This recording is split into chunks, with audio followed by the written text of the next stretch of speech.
గంగోత్రి నుంచి మొదలయ్యే గంగానది దారి కోసం ఎలా ఎదురు చూస్తున్నారో అలా గౌరవ ప్రధానమంత్రి శ్రీ నరేంద్ర మోదీ గారి రాక కోసం అభివృద్ధి లేక అప్పులతో నలిగిపోతున్న ఆంధ్ర ప్రజానికం, దాష్టీకంతో దోపిడీతోటి నలుగుతున్న ఆంధ్ర ప్రజానికం, అవినీతి అప్రజాస్వామిక విధానాలతో కొట్టమిట్టాడుతున్న ఆంధ్ర ప్రజానికానికి ప్రధానమంత్రి, మన ప్రియతమ ప్రధానమంత్రి శ్రీ నరేంద్ర మోదీ గారి రాక, గంగమ్మ తల్లి భూమి మీదకు వచ్చి హిమాలయాల నుంచి భూమి మీదకు వచ్చి ఎలా సేధనిచ్చిందో మన ప్రియతమ గౌరవ ప్రధానమంత్రి శ్రీ మోదీ గారి రాక ఈ ఎన్డీఏ పునర్కలయిక 5 కోట్ల మంది ప్రజలకి ఆనందాన్నిచ్చింది. దేశ ప్రజల ఆశీస్సులతో ముచ్చటగా 3వ ప్రధానమంత్రి అవ్వబోతూ హ్యాట్రిక్ కొట్టబోతున్న శ్రీ మోదీ గారికి ఆంధ్ర రాజ్య ప్రజల తరపు నుంచి ఎన్డీఏ కూటమిలో భాగస్వామ్యమైన 3 పార్టీలు భారతీయ జనతా పార్టీ, తెలుగుదేశం, జనసేన తరపు నుంచి శ్రీ నరేంద్ర మోదీ గారికి ఘన స్వాగతం పలుకుతూ హృదయపూర్వక నమస్కారాలు తెలియజేస్తున్నాను. 2014లో తిరుపతి బాలాజీ వెంకటేశ్వర స్వామి సాక్షిగా ఈ పొత్తు మొదలైంది. ఈ రోజున ఇక్కడ 2024లో బెజవాడ కనకదుర్గమ్మ సాక్షిగా ఈ పొత్తు వేరే రూపం తీసుకోబోతుంది. దుర్గమ్మ తల్లి స్వయంగా ఆశీర్వదిస్తుంది. ఇక్కడ ఆంధ్ర రాజధానికి అమరావతి దేదీప్యమానంగా వెలగాలని, దానికి నేను అండగా ఉన్నానని మోదీ గారు మరీ వచ్చారు ఇక్కడికి. ఒక్కసారి మన కోసం వచ్చిన మోదీ గారికి, మన కష్టాలకు భుజం కాయడానికి వచ్చిన మోదీ గారికి, 5 కోట్ల మంది ప్రజల కోసం నేను ఉన్నానని చెప్పి వచ్చిన మోదీ గారికి ఒక్కసారి బలంగా కరతాళ ధ్వనులతో ఘన స్వాగతం పలుకుదాం. 2014 తిరుపతి బాలాజీ ఆశీస్సులతో ఎన్డీఏ విజయాన్ని సాధించింది, ప్రభుత్వాన్ని స్థాపించింది. 2024లో దుర్గమ్మ తల్లి ఆశీస్సులతో మొదలు పెడుతున్నాం. అంతకు మించిన ఘన విజయం సాధిస్తున్నాం. ఎన్డీఏ ప్రభుత్వాన్ని స్థాపిస్తున్నాం. బిడ్డలకి అండగా ఉండే దుర్గమ్మ తల్లి అయ్య కంటే ఒక ముద్ద ఎక్కువే పడద్ది. అలాంటి తల్లి ఆశీస్సులతోటి మన ప్రభుత్వాన్ని స్థాపించే దిశగా వెళ్తున్నాం. మోదీ గారు డిజిటల్ భారత్ అన్న నేపథ్యంలో దేశాన్ని మొత్తం తీసుకెళ్తా ఉంటే ఇక్కడున్న వైసీపీ ప్రభుత్వం అధికారికంగా ప్రతి చోట క్యాష్ ఎకానమీ అయిపోయింది. దేశాన్ని డిజిటలైజ్ చేద్దాం, కరప్షన్ తగ్గిద్దాం, బ్లాక్ మనీని తగ్గిద్దామంటే ఆంధ్ర రాష్ట్రంలో మటుకు బ్లాక్ మనీ ఎక్కువైపోయింది.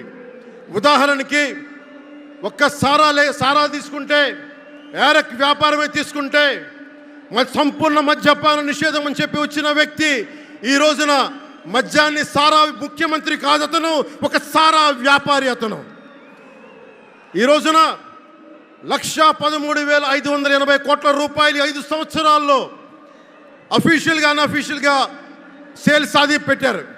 కానీ దాన్ని అండర్ రిపోర్ట్ చేస్తూ 84,050 కోట్ల మటుకు చూపించారని చెప్తా ఉన్నారు.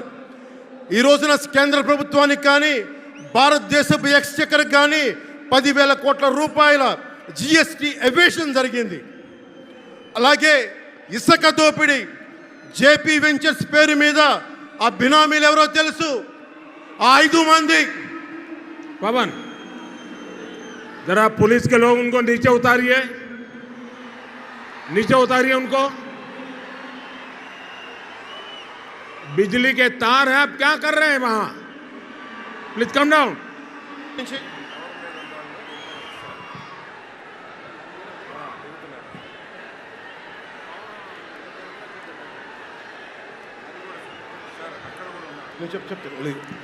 आपकी जिंदगी हमारे लिए बहुत कीमती है।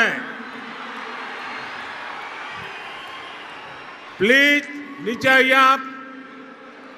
मीडिया वालों ने आपकी फोटो ले ली है, आप नीचे आइए।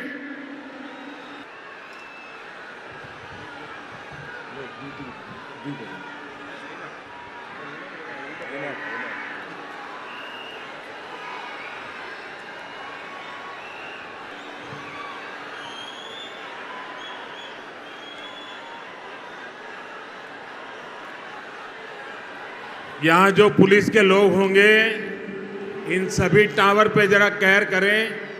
इसमें बिजली के तार हैं, अगर कुछ गलत हो गया तो हमारे लिए बहुत पीड़ादायक होगा।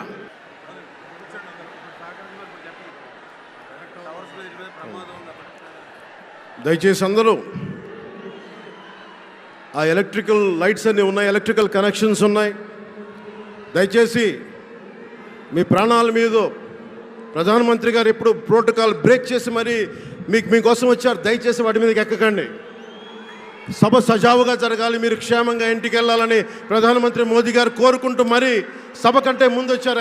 ఆయన మాట్లాడగల సమయం కంటే కూడా ముందు వచ్చారు మీకోసం. దయచేసి బాబు మీరు కూడా దిగిపోయింది అక్కడి నుంచి, ఆ టవర్ నుంచి దిగిపోమ్మా. నువ్వు కూడా దిగిపో, 6 నుంచి ఒక్క దిగిపో, దిగిపో దిగిపో దిగాలి. చుట్టుపక్కల ఎవరైనా టవర్స్ మీద ఎక్కుతాను దయచేసి డిస్కరేజ్ చేయండి. జేపీ వెంచర్స్ పేరు మీద జగన్ బినామీలు దాదాపు 40,000 కోట్ల స్కామ్ ఇసుక దోచేశారు. అందరూ అడిగిన వాళ్ళని కిషన్ అనే రిపోర్టర్ని చిత్తూరులో చంపేశారు. ఇక లా అండ్ ఆర్డర్ దృష్టికి వస్తే ఆంధ్రప్రదేశ్ హైయెస్ట్ గాంజా క్యాపిటల్ అయిపోయింది, new drug capital of India అయిపోయింది ఆంధ్రప్రదేశ్. రాజ్యసభ హోంశాఖ సహాయ మంత్రి శ్రీ అజయ్ కుమార్ మిశ్రా గారు 2019 ఒక ప్రశ్నకి సమాధానంగా 2019-2021లో 30,196 ఆడవాళ్ళు అదృశ్యమయ్యారని చెప్పి స్వయాన రిపోర్ట్ చేశారు. 7,918 మంది 18 ఏళ్లలోపు యువతులు, 22,278 మంది 18 ఏళ్ల దాటిన యువతులు. దీనికి ఒక్క స్పందన లేదు ఈ ప్రభుత్వం నుంచి. ఒకవైపు ఆత్మనిర్భర్ భారత్గా, సెల్ఫ్ రిలయంట్ భారత్గా ఎక్కడి నుంచో విదేశాల నుంచి వచ్చిన సంస్థలు భారతదేశానికి వస్తుంటే ఆంధ్రప్రదేశ్కి రావాల్సిన సంస్థలు పారిపోతూ ఉన్నాయి. 2,200 కోట్ల పెట్టుబడితో సంస్థ హైదరాబాద్ తరలిపోయింది. Amar Raja, Franklin Templeton, Reliance Electric unit ఇవన్నీ ఈరోజు వెళ్ళిపోయినాయి ఆంధ్రప్రదేశ్ నుంచి. పారిశ్రామిక ప్రగతి ఒకప్పుడు 2019లో 10%, 10.24% ఉండగా ఈ రోజున మైనస్.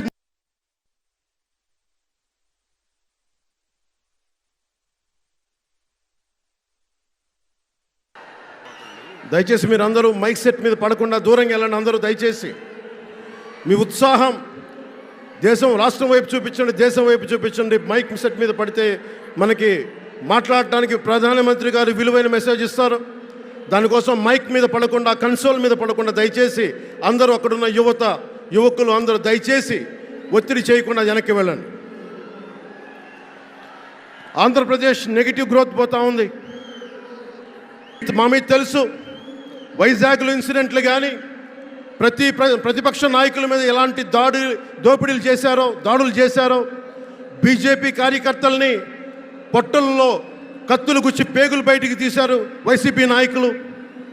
వైఎస్ వివేకానంద రెడ్డి గారిని మర్డర్ చేయించిన ప్రభుత్వం ఇది. సిబిఎన్ గారిని ఇబ్బంది పెట్టిన ప్రభుత్వం అరెస్ట్ చేసి నన్ను స్వయాన అనేక పర్యాయాలు అడ్డుకున్న ప్రభుత్వం ఇది. ఈ ప్రభుత్వం పోవాలి. ఈ ప్రభుత్వం పోవాలంటే ఒకటే, డబ్బులు పెరిగిపోయిన జగన్కి ఎవరు అడ్డు ఆపు లేరు, నేను ఏదైనా చేయగలను అనుకుంటున్నాడు. రావణాసురుడు కూడా ఒకటే అనుకున్నాడు, నా చుట్టూ బంగారంతో కట్టిన లంక ఉంది, వజ్రాలతో వైడూర్యాలతో ఉన్న పుష్పక విమానం ఉంది, ధీరులు సూరులు మంది మార్బలం ఉన్నారు అనుకున్నాడు. నన్నేం చేయగలడు అనుకున్నాడు. నార చీర కట్టుకొని నేల మీద నిలబడి శ్రీరాముడు బాణంతో చంపేశాడు. అయోధ్యకే రాముణ్ణి తీసుకొచ్చిన శ్రీ మోదీ గారు ఇక్కడ ఉంటే రాష్ట్రాన్ని రావణకాస్త్రం చేసిన చిటికిని వేలంత రావణాసురుణ్ణి తీసేయడం అంత కష్టమా? నేను తాడేపల్లిగూడెం సభలోనే చెప్పాను, ఇక్కడ నుండి నేను దేవదత్తం పూరిస్తున్నానని. అర్జునుడు పూరించిన శంఖం దేవదత్తం అంటే నేను దేవదత్తం అన్నాను, కానీ పాంచజన్యం అనలేదు. అది పూరించాల్సింది ద్వారకలో ఉన్న శ్రీకృష్ణుడే. అక్కడి నుండే మోదీ గారు పాంచజన్యాన్ని వచ్చిన మోదీ గారు, గుజరాత్ ద్వారక నుంచి వచ్చిన శ్రీ మోదీ గారు ఈ కురుక్షేత్ర యుద్ధం కోసం పాంచజన్యాన్ని పూరిస్తారు. ఇక్కడ జరగబోయే ఎన్నికల కురుక్షేత్రం, ఈ యుద్ధం ఫలితం ధర్మందే విజయం, పొత్తుదే గెలుపు, కూటమిదే పీఠం. ధర్మందే విజయం, పొత్తుదే గెలుపు, కూటమిదే పీఠం. జై హింద్.